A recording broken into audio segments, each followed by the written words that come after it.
Hello champ aspirant. मेरा नाम विराज कुमार है एंड आई होप आप लोग सब ठीक होंगे। तो जो ये नीतू मैम का क्लास नोट्स है 2023 का, ये नोट्स एसएससी के जितने भी एग्ज़ाम है पॉइंट ऑफ व्यू से देखा जाए बहुत ज़्यादा इंपॉर्टेंट है। और प्लस मैं इस क्लास नोट्स को ऑन द यूट्यूब अच्छे से डिफाइन करूँगा।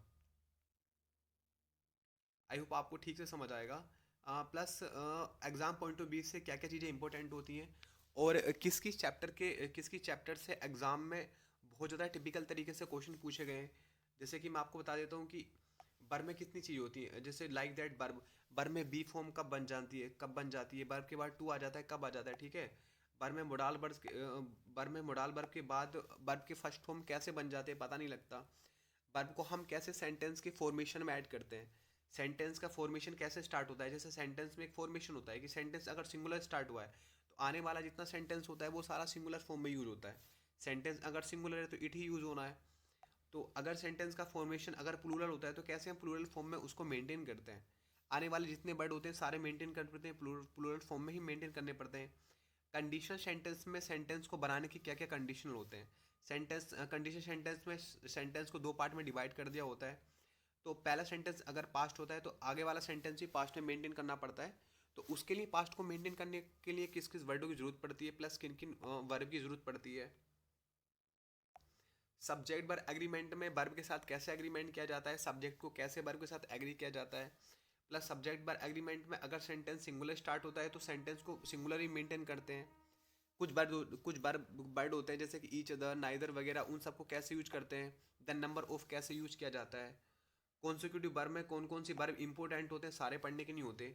मोड में क्या इंपॉर्टेंट होता है, इन्वर्जन कैसे इन्वर्जन चेंज हो जाता है। इन्फिनेटिव में कैसे टू का यूज करते हैं, कैसे gerund form plus I N G का यूज करते हैं। हमें पता लगना जैसे जी इन्फिनेटिव में लगता है कि टू के बाद क्या क्या आता है, टू के बाद एक तो नाउन आता है एक वर्ब आता है। इन दोनों को हम कैसे यूज करते हैं। पार्टिसिपल में कौन कौन सा पार्टिसिपल इंपॉर्टेंट होता है। पैसिव वॉइस में अगर एक तो पैसिव वॉइस जैसे कि पैसिव वॉइस पे क्वेश्चन पूछ लेता है, प्लस एक पैसिव वॉइस कभी भी सेंटेंस में एरर फाइंड करने के लिए दे देता है।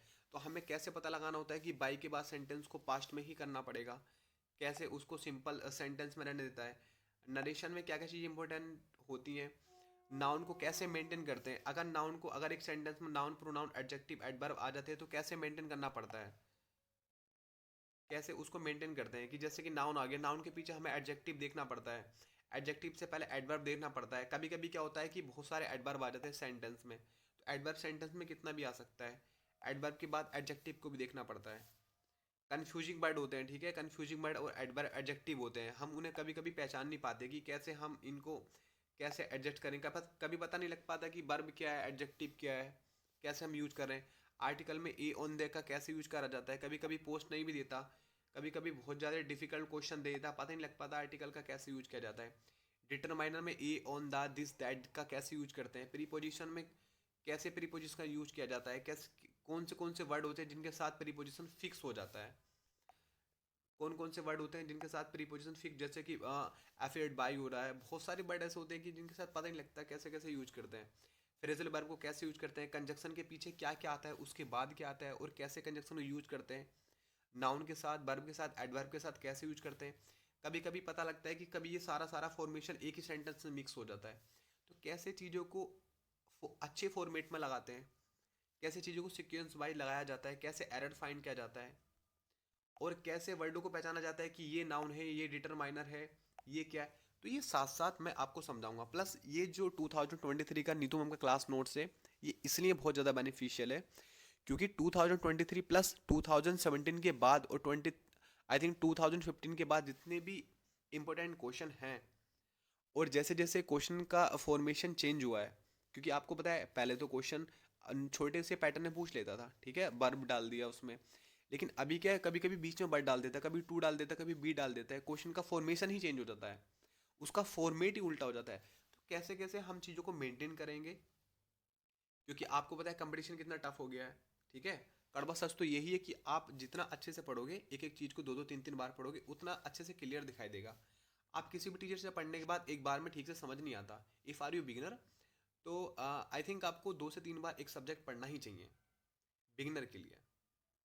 आई होप मैं अच्छे से समझ पाऊंगा, और प्लस अगर आपको ठीक लगता है और आपको बहुत ज़्यादा हेल्पफुल या फिर बेनिफिशियल ये चीज़ें होती हैं, सो प्लीज़ मुझे सपोर्ट करना।